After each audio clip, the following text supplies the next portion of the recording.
Welcome back, everyone, to Birching in the West, where we talk about everything related to being an educational activist, also called a Bircher in the Western United States. I'm your host, Eldon Stahl, and we have a special guest on with us today, Brad Colovich.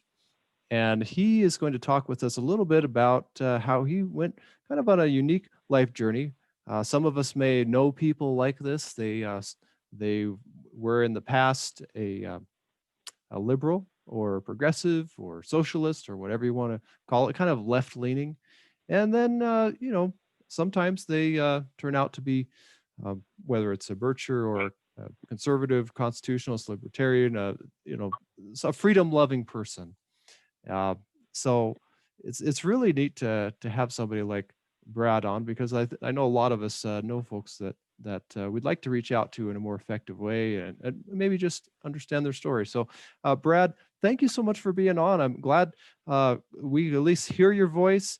Hopefully, we can share your good-looking face as well with others in the future. But welcome, Brad. Thank you, Eldon. I'm honored to be here with all of you. I've been a member of the John Birch Society since about 1978, and I got acquainted with Eldon a couple of months ago when he moved here in Utah. Do you want me to just kind of begin what happened with my journey, Eldon? Yeah, that'd be great. You bet. Well, I grew up, ladies and gentlemen, in Midway, Utah, and I grew up in a divorced household, and quite liberal. My mom was a liberal Democrat, and I mean liberal Democrat. She was called Rosie by her friends for Roosevelt growing up, and was very active, and I had that in me, and when they allowed the 18-year-olds the right to vote with the 26th Amendment, I voted, and I was 18, and there was just, I think, two of us in my class that was able to vote, because my birthday was on September 29th, and it was in 1972. And I voted for, it was between George McGovern and Richard Nixon, and I voted for George McGovern. And I didn't realize it at the time, but I believed in socialism. And it was a long journey for me. And in 1976, I was active, and I voted for Jimmy Carter. And I'm not talking about, when I say active, I just, was, as Robert Welch used to say, we need more pullers at the oars and not passengers in the boat. Well, I was active. I distributed literature to family, friends, neighbors. I debated people. Anyway, my mom had got a job with the United States Chamber of Commerce, and she ended up telling me about the organization. And I thought, gosh, I'd love that, because I'm active politically, and people made some pretty good money selling memberships in the United States Chamber of Commerce. So I went to work with them, ladies and gentlemen, in the fall of 1976, just after the election. And there was a gentleman in Southern California. I was around the Needles, California area. That was my territory. And he gave me the book, None Dare Call It Conspiracy. And I brought it home over a weekend, and my mom read it.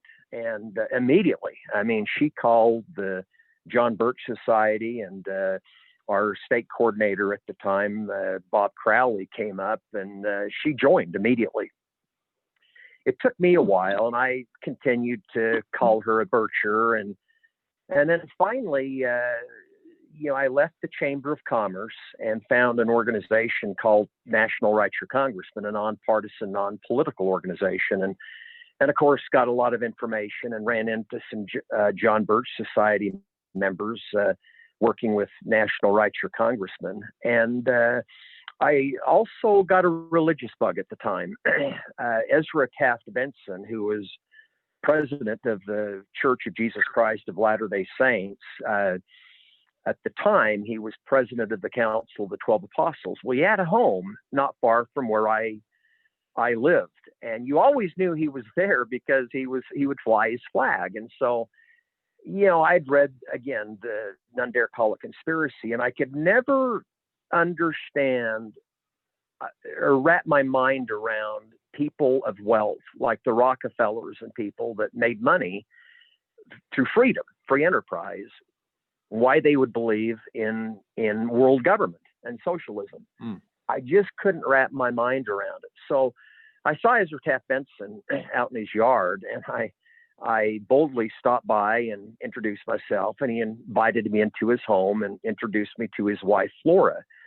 And the first question I asked him is, I said, is there really a conspiracy? And he looked at me with those steely blue eyes of his, and he said, Brad, there is a conspiracy, and there has been since the beginning of time. And what this conspiracy consists of is it's good versus evil, and it's the ultimate battle between God versus Satan. And it's the same battle being fought today that was fought in the pre-existence. And it was like a light bulb went on.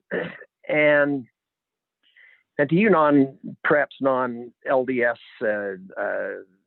people, he had asked me to read the Book of Mormon, and he told me about and those that aren't members, the Book of Mormon's about two civilizations, ancient civilizations that were destroyed from within because of what they term a secret combination. And it's similar to what we have today in the Council on Foreign Relations and the Trilateral Commission and the Bilderberg Group and all these groups that you know about.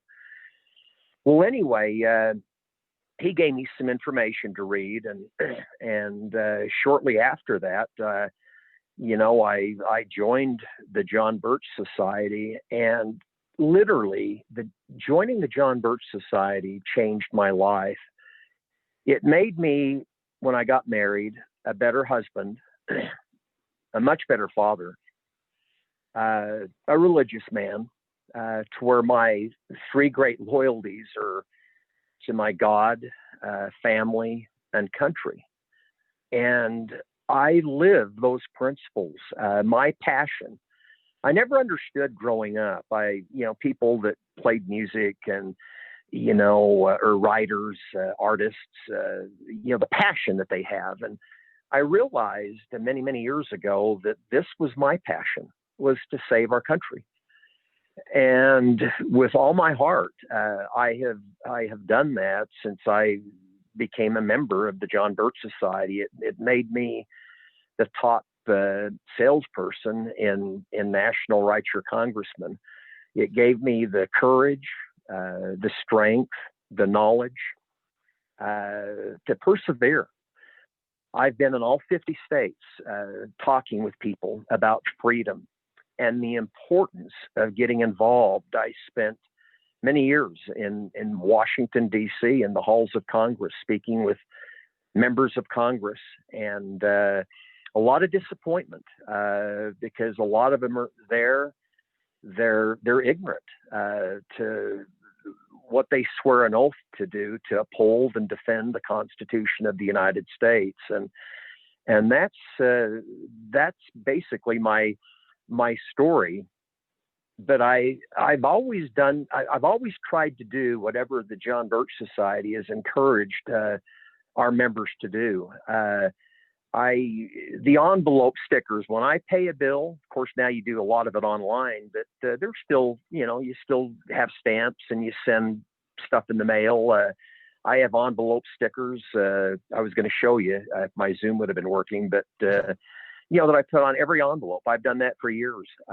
This is a republic, not a democracy. Let's keep it that way. And of course, get us out of the United Nations.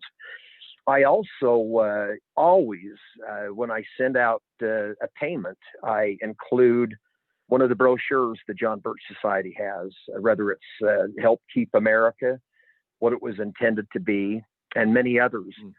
I attend my caucus meetings. I've been a precinct chairman, a delegate many, many times, and I really have a passion about doing all that I can to help preserve, protect, and defend our way of life and the United States Constitution. And there's many people that also believe as we do, and we've got to reach out to them. And there's so much that we can do. We oftentimes, many conservatives and libertarians, we wake up and give up all in the same breath. And what we can learn from those on the progressive left or the socialists is, they never give up. I don't agree with them on policy, but I have to hand it to them. They are people that if they have to take a step back, they'll take a step back to get to 2 steps forward. They never, ever, ever quit. And that's what I've tried to do in my life, within my own family. And, I've certainly have currently family members that are on the opposite side. But I don't get into talking, bashing, who they voted for politically. Mm-hmm. I always try to talk principles. For instance, this past election, instead of, getting into the name calling of, former president, Trump is a fascist and, the orange man, and making fun of his looks, or we've got people that, well, hey, you voted for Joe Biden, that can't put a sentence together. I never get into that. I always talk about principles. And the two basically that I tried to help with my family was, hey, I'm pro-life. How do you feel about abortion? And then what do you feel? How do you feel about paying for it up to the moment of birth? And then you can get into some really deep conversations, because you'll have people that may disagree with you at first. I've had phone calls from people thanking me that they never looked at it that way. They've gone home and looked and watched what an abortion is. Or, the last 4 years is the first time in my lifetime, and I'm 66, that I've had a president that's never started a war. So there's a lot of things that we can talk. Then you've got something you can talk about. And I've always tried to do that and not get into personal attacks, because you both lose. You'll never convince someone. Yeah. And it's so critical. But did you want to say something, Eldon?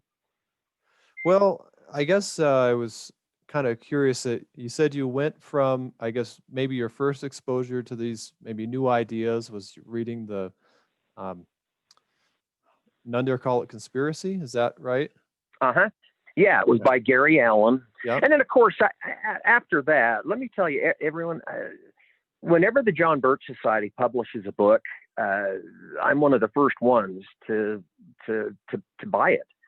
I just recently finished The Deep State by Alex Newman. I read my New American really from cover to cover. I work with National Write-Your Congressman still, and so I have to stay active. I have to know what's going on.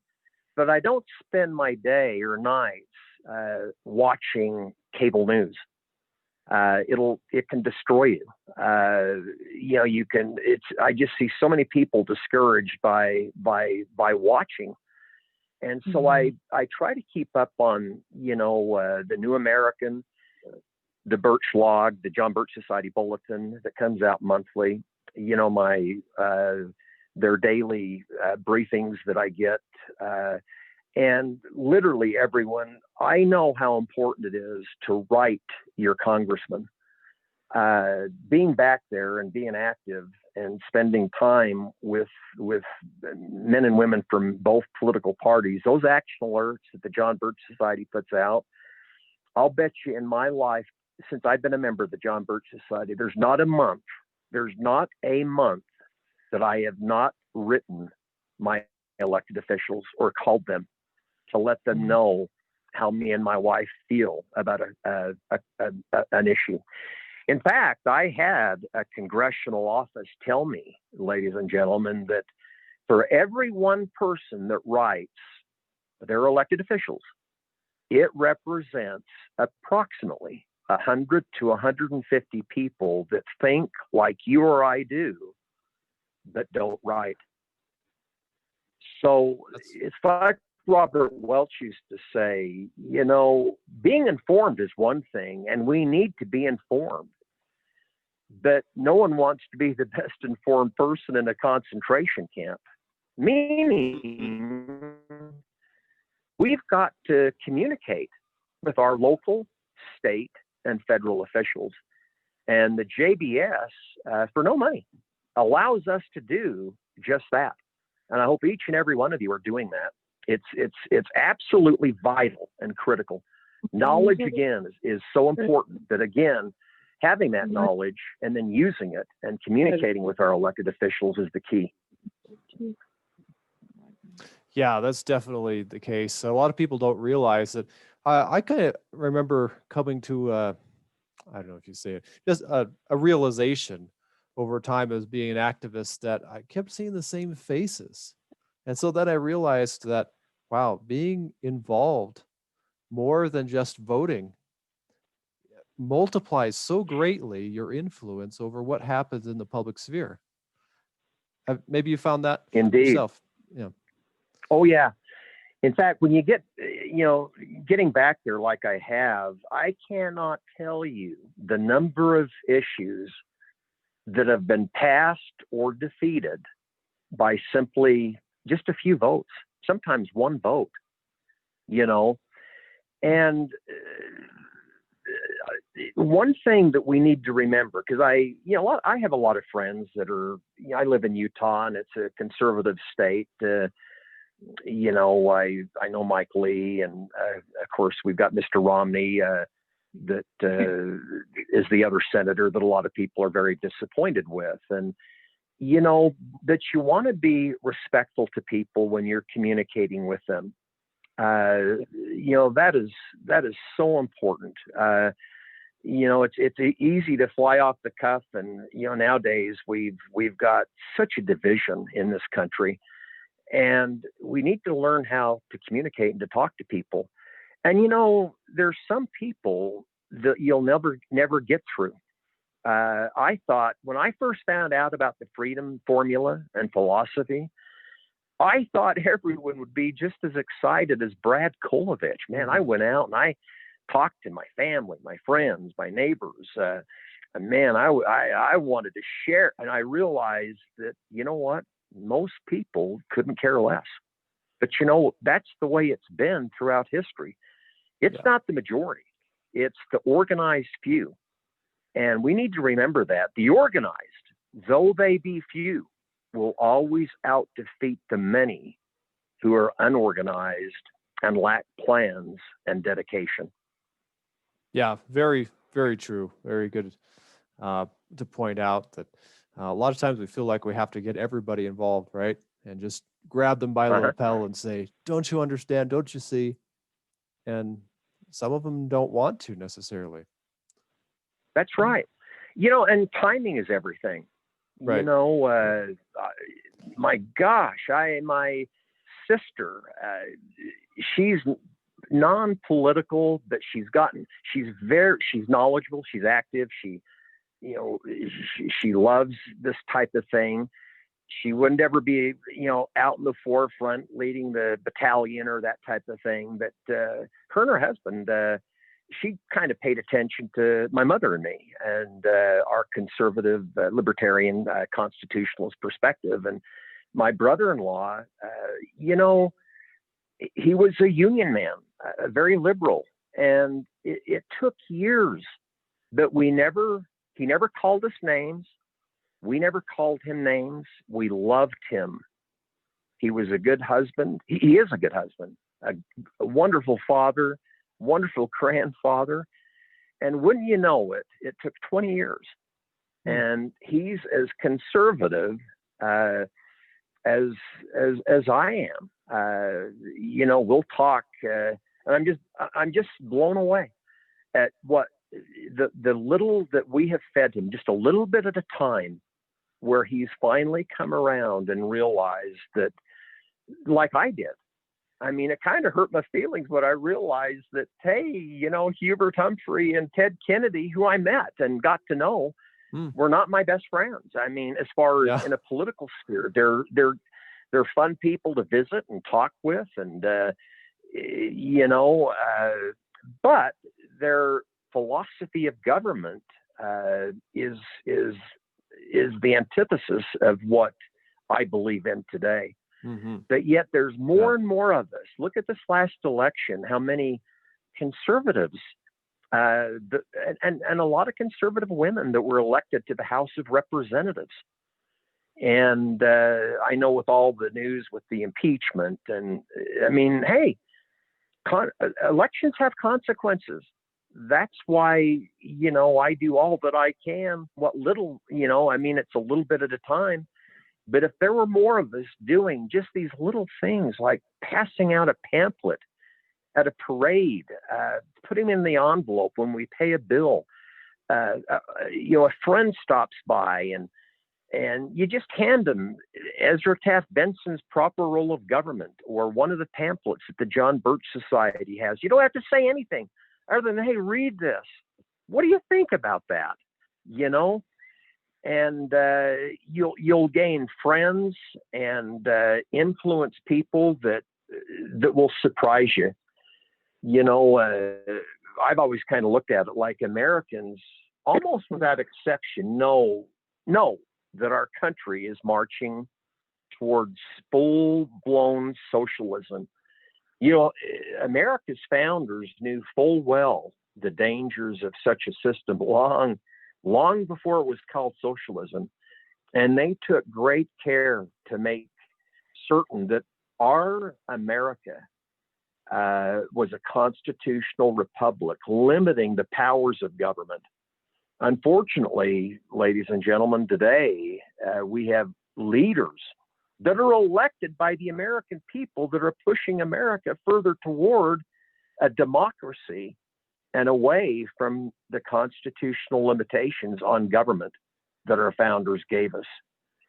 And you know, in its infancy, our republic or early America, read history, it flourished and eventually became the envy of the world.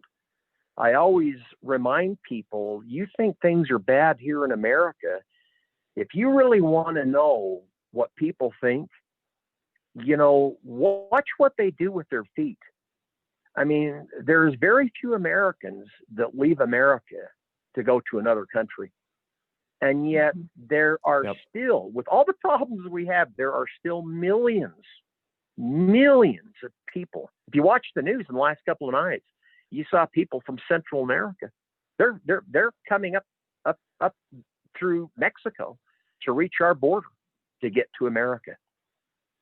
So they know what we have here. The question is, do we? Yeah, we need to value it. A lot of times people I know that come from other countries, they've experienced something very difficult, and they at least know that they don't want whatever it was that made them poor, fearing for their lives, wondering where their next meal was coming from, all those types of things. Sometimes they don't necessarily know what would solve that, the good principles of government that would solve that, but they at least know that America offers something of great value to them and their family. That's right. It offers opportunity, you know, and we have to remember that. And if we don't like what's going on, then we need to get involved.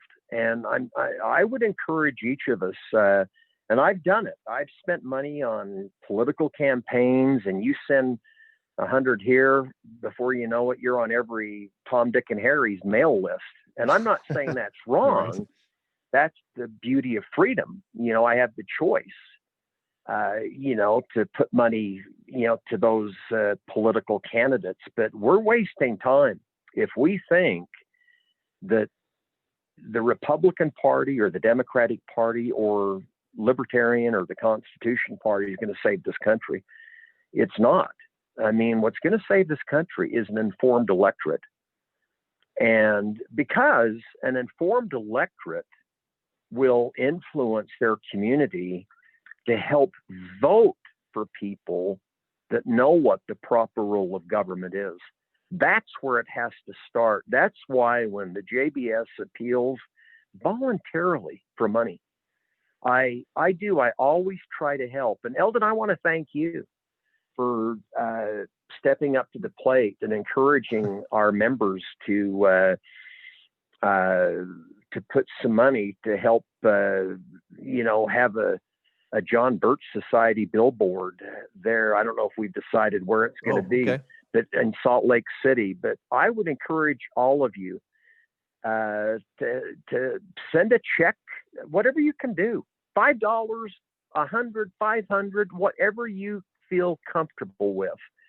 Where maybe we could have 2 or 3 billboards where people would see that, Save Our Republic, and call the John Birch Society, and imagine the influence that we could have by maybe several people calling, but even if it's 1 out of 10 that joined, what that would do for our country. Again, we don't need everyone. We just need that critical mass.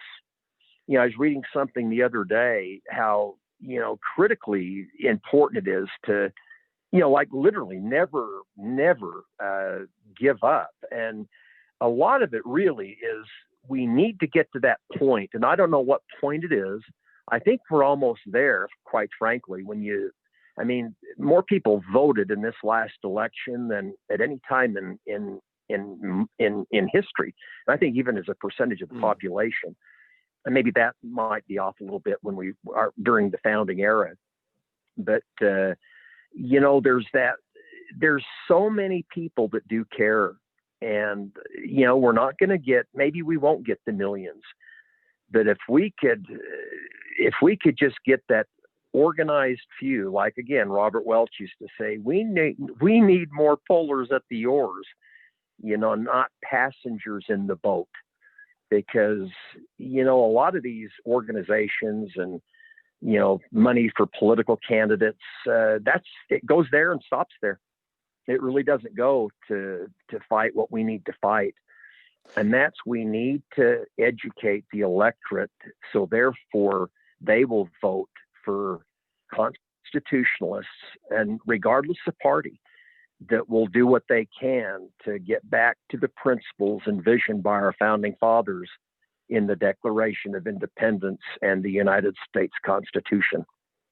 So what you're saying, Brad, is that, yeah, it's important to actually elect good people, but what goes before that, or what really is influences that, and the elections is really an outgrowth of it, is the education, the understanding of the voters on, what is good principle. That kind of what you're saying? Exactly. The late Walter Williams, I don't know if many of you have know that name, or if you've ever listened to Rush Limbaugh. He used to be be a guest host of the Rush Limbaugh show, and he spoke at a John Birch Society function where I got to know him. He just recently passed away, but he's a free market economist, and was one time a Marxist. But he used to tell people, think about it. If someone got elected, because he was voting in favor of money for the farmers in the Midwest, or the food stamp program, or you name it. If that's what people are voting for, and we elect a conservative, do you think that conservative is going to get reelected when he votes against those types of things? No. Right. It's got to start with us first. And let me tell you, once that happens, I got very well acquainted with the late Congressman Larry McDonald, that was a Democrat in Georgia. Just after he was installed as chairman of the John Birch Society, he's the one that was shot down by the Soviet Union over the Sea of Japan, or Monterey Island, by the Soviet Union in 1983. And he used to say, I mean, before he ran for Congress, he organized a John Birch Society chapter and had an informed electorate that elected him. And of course, the liberal media back then, they really came down hard on him, wanting to defeat him. I mean, he was lambasted constantly in the local press, as well as internationally, because he was probably the strongest and staunchest anti-communist in the world at the time. And he was at a point where he was trying to organize the John Birch Society to work with other freedom organizations so we could all work together and focus on what we agreed with, not what we disagree with, but what we agree with. And he was reelected with increasing margins until, that plane shot him down. And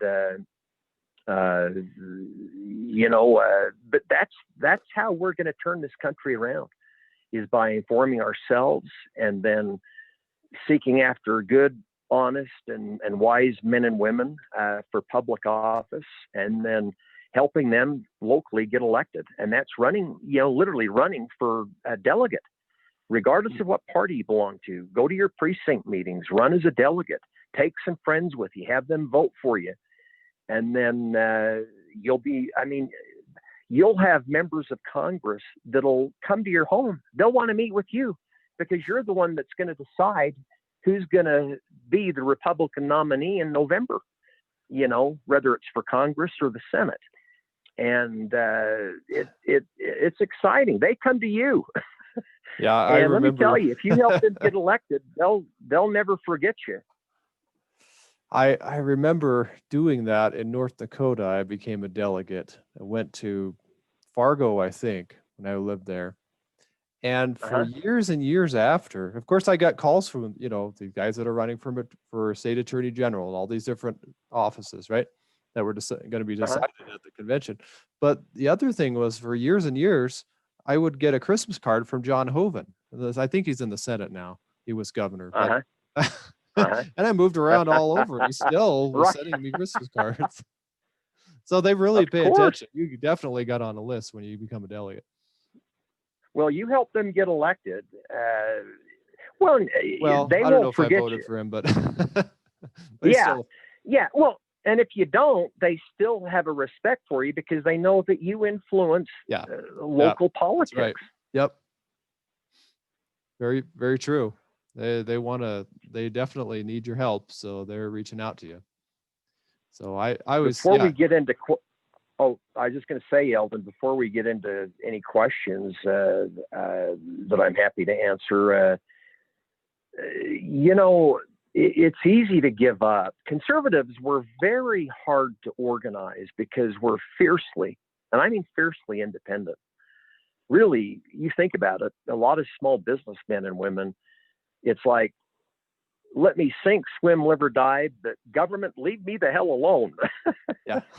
Where liberals, and I understand it, being a liberal at one time, in the sense of what a liberal is today, not a classical liberal that we all are, but what a liberal means today, that believes in the welfare state. When you can organize, we can be very, very effective. But yet I also recognize that a lot of conservatives and libertarians, like I said earlier, we wake up and give up all in the same breath. And it's easy to just, we work our 10, 12, 14-hour days. We go home, we're pooped. And it's like, God, write my congressman, But you know what? We got to realize the enemies of freedom, they don't quit. They may not have jobs, but they're lobbying for that unemployment check or, more government, large S, and handouts and that type of thing. And when you, like we all do, when you get discouraged, like we all do, and I'm only one, there's not much I can do. And that's true. I've always remembered the great quote from Edward Everett Hale during the darkest days of the Civil War. He stated, and I want to get this right, but he stated, "I am only one, but I am one.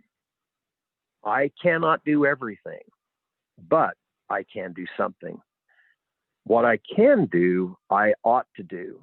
And what I ought to do, by the grace of God, I will do." That's pretty inspiring, isn't it? Keep that on your fridge or somewhere prominent. It's Exactly. a really good quote. Edward Hale, is that right? His name? Edward Everett Hale. Edward Everett Hale. Okay. Oh yeah, Uh-huh. that's the guy that I think did the real Gettysburg Address. Is that him? No, maybe that's a different guy. Okay. He may have, but President Ezra Taft Benson There's used a guy to quote named him a lot. Everett, but oh, okay. Maybe it's a different guy though. Okay. Well, it's a good quote, definitely. So I'll have to look it up, and I think I've heard it before, but need to refresh my memory. So yeah, we need to certainly keep in the fight, not get discouraged. I think you said wake people up on their own timeline, I guess is the best way to put it. Is that right? Exactly. Be patient with people. Don't overload them, all kinds of things. Yeah, right. like a little bit at a time. Don't overload people. Like, I love to read. I'm passionate about reading. I mean, my library is full, and I underline things and review them. And I'm, in fact, Eldon, maybe we could talk about it sometime. But I think it'd be kind of fun. Need more people doing it. But and maybe get some ideas from our fellow members. But I think it'd be fun to go through that Constitution course, and maybe we could pick up some more people. Because when I took a Constitution course from Dr. W. Cleon Skousen, he has since passed away, and but I also did the John Birch Society's constitutional seminar. And I would encourage everyone to do that. And maybe if we could schedule or set something up and maybe talk about it, I think that would be a great thing to do, where maybe we could get people, because once you study the Founding Fathers' success formula, you can't help but become passionate about it. Because you realize that and I firmly believe that they were inspired of the Lord to come up with that formula that they did. I mean, look at this last election, even. I mean, and the only reason it's, if anything isn't working, it's not that it's the Constitution won't work. It's that people don't understand the Constitution. And we need to, I would encourage all of us to rekindle that flame of liberty that our founding fathers blessed us with. And you can buy it. Maybe we could do it on this, like a podcast. I don't know, Eldon. I think it's worth looking into. There's various options to that. Be happy to do it in person down your direction. We've done, like in this format, people that are various locations, and do it kind of like a Zoom one. Sure. There was one that actually just started in Orem. That's a bit, I don't know exactly how far for you, but for others, and if they want to go to the one in Orem, send me a text or an email. I can point you that direction, or let you know how to start one yourself. So yeah, it's really good. Yeah. So yeah, I'm seen it a few times myself, but I always learn something every time. It's kind of funny, funny how that works. There's a lot of ground it covers. Yep. Oh yeah. You can go through, and then you go through it again, and it's like something will hit you, like, wow, I get it. It's like the Electoral College. In 2000, we learned a lot about it, and certainly now. And let me tell you, the people that want a national popular vote, they're not wasting time. Yeah, that's right. That's exactly what they want to do. On that note, I just saw, I was going on the Utah legislative website. There's somebody that introduced a bill to get Utah. They're going to try to get Utah as part of the National Popular Vote Interstate Compact. Not a good thing. So something to be involved in. They passed that last time. Well, some states have. But our state did. We've got to rescind it in Utah. Well, we got application for a constitutional convention needs to be rescinded, but national popular vote is something a little bit different. But all right. Yeah. On that note, I think that was good. Brad, do you want to start with questions and answers, that part, or? Sure.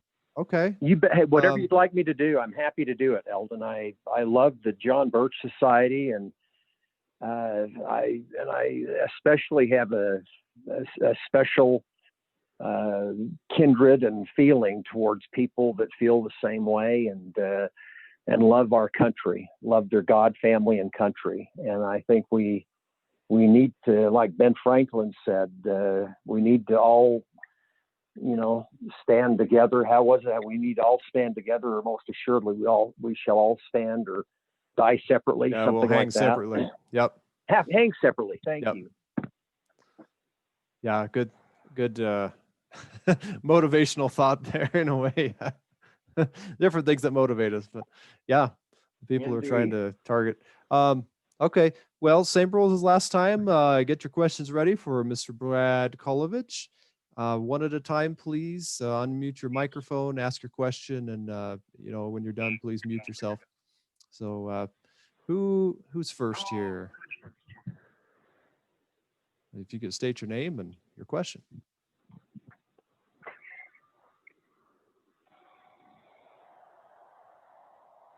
Okay, not all at once. Anybody want to talk with Brad?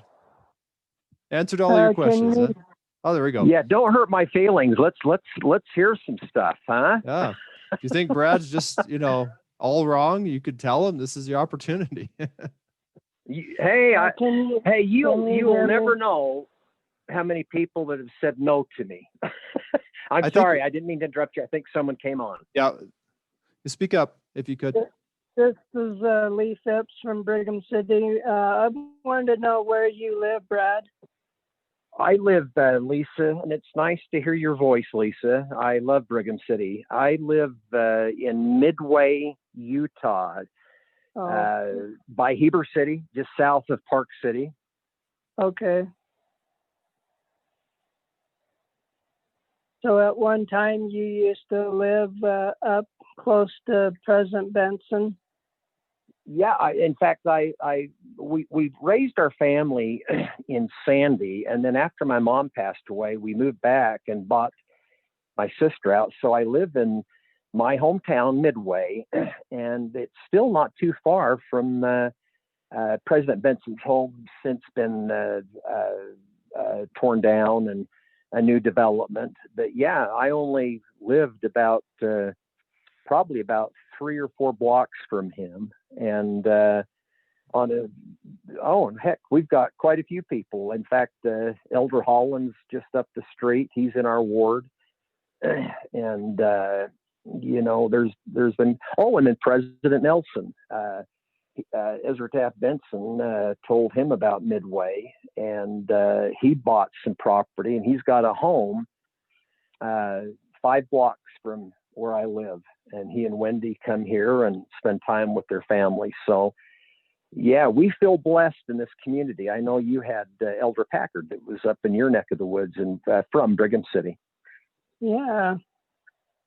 But I hope really you're active, Lisa. I am, and we've been really active for quite a while. And that's wonderful. I knew President Benson grew up around Franklin, Idaho, but I didn't know actually where he lives. Yeah, they all have homes there in Salt Lake City. That's where he raised his family when he was with the 12 and as a prophet. But he had a summer home, and you always knew that he was here because he'd be flying his flag outside, and he's the one that inspired me to fly a flag as well. And boy, I'll tell you what, with everything that was going on this past year, my wife and I just crossed our fingers that we would have no destruction of it. There was times I thought, am I going to wake up with my flag torn or burned, on my property? But it hasn't been. We've been blessed. I fly it, and that, people know who I am, and I would die for my country, and I'll live for it as well. Not only die for it, but it's important to live for it. That's right. Well, we appreciate you sharing some of your information. That was great. Thank you, Lisa. I really appreciate that. All right. Great. Who else? Anybody else that has a burning question for Brad? Don't be shy. Yeah, we're amongst friends. Yeah. If not, that's fine, but give you an opportunity here.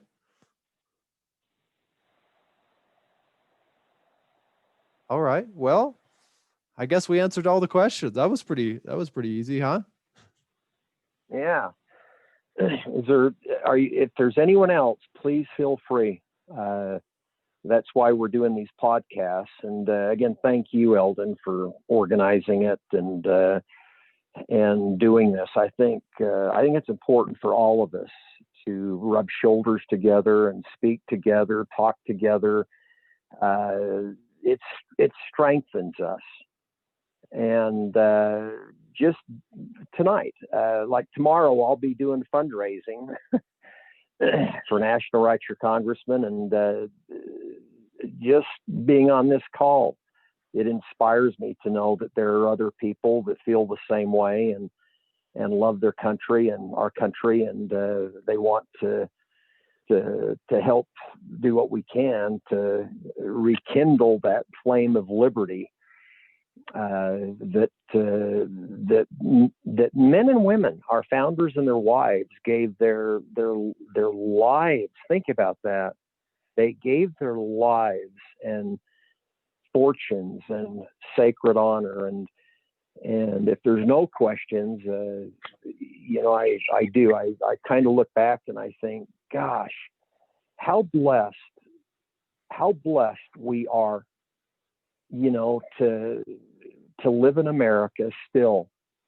And we don't have to start over. We've already got the formula. All we need to do is we need to help the John Birch Society grow. And thank you, Lisa, and those that are doing what they can to help the JBS grow, and being on a call like this, these new podcasts, and but whatever you can do to help. When Eldon sends out an email, just remember, we're not the JBS. We're not the government. We only can get by voluntary associations, and people voluntarily send us money or a check. Isn't that beautiful when you think about it? When I get a notice a couple of times a year, or Eldon sends something, I have the choice to say yes or no. And in socialistic countries and communist countries, people don't have that right. They're taxed. They're supporting a totalitarian regime for the most part. And oh my gosh, just over the years, there are hundreds of millions of people that have lost their lives that are even on the other side of the veil now. But, I'm sure before they died, many of them thought, gosh, if I'd only known, if I'd only put forth a little bit of effort to preserve freedom in my native Poland or East Germany or Czechoslovakia or Hungary or the Soviet Union or in China. And once freedom's gone, it's gone. And but it's not going to be gone on my watch. And I hope you feel, I'm sure you do, each of you the same way. Wow, quite an inspiring note to end on. Well, thank you so much, Brad. It's so good to have you on. And I Happy guess to. I'd be happy to talk with you more in the future. You know, if folks want to learn about the Constitution series, or you mentioned the, you know, if you want to donate, of course, to help with get the billboard up. We just had somebody the other day. They put in a few hundred, and that was very nice. It gets us, you know, that much closer to at least we can negotiate with people and say, okay, let's get this thing up. Great. Let's build awareness, because a lot of people they're looking right now. It's amazing, but they just don't know. They really are. They are. And I'm already, Eldon, and I don't want to keep everyone other than to say I'm getting, like you will, mail from, again, all over the country. And some of them are good people. And I'm not, hey, if you know someone and you want to put money into their campaign, do it. But if you want to keep that person in office, get them elected and then keep them there, then we need a better informed electorate. And that billboard, I think, could pay huge dividends. And maybe we could grow it from there. Salt Lake, Provo, and Las Vegas, all over the country, you know. But we've got even a little bit, $5, $10. Whatever you can do will help. It adds up. And that thrills me that someone sent you $200, Eldon. Yeah, How close are we to getting the first billboard? I think we're about 20-30%. So we need to we got a ways to go. Yeah, we're but, short. We're short. We're short a little bit, obviously, but you know, one step at a time. You just every penny, every dollar, every hundred, whatever it is, adds up. Just like you said, and we'll be there. We'll be there. Just to hope folks consider it, and I think it'll, like you said, bring great dividends. We'll reach out to people we never thought possible because they're just looking and they just don't know where to look. And so, I'll send you another $100, right? Eldon. Count on me for another $100. And let me tell you, I've got notices here. I won't tell you the organizations, but they're good organizations. But see, they're educational only, but the John Birch Society is not. It's not just educational; it's action. You get educated, and then you take action, and you can feel confident in writing your elected officials because of the information that you're getting from a nonpartisan and political organization. So whatever you can do to help us out, boy, we'd sure appreciate it. Because again, we can only ask. You know, it's not force, and it would never be. No one would ever force you to do it. That's right. Well, thank you so much, Brad. We're right up against the hour, so I just I got some good advice from somebody that loves me dearly that I should probably try to end on time, and I certainly respect that advice. And well, thank you so much, everyone, for being on as well. For those of you that that weren't able to be here live, we'll have this on YouTube. Feel free to like, comment, subscribe, whatever you want to do with that. Share it with others. Also, we'll have this on the podcast on Anchor and Spotify, and make sure you can share that with others. Listen, we want to build the listeners, the viewers, and those that want to learn more about what does it mean to be a Bircher, and how can we change the world, make it a better place with God's help. So thank you, everyone, for being on Birching the West. Thank you, Brad. Thank you, those that were able to come. You bet. And look forward to next time. We'll keep on birching. God bless you. Yeah, thank you.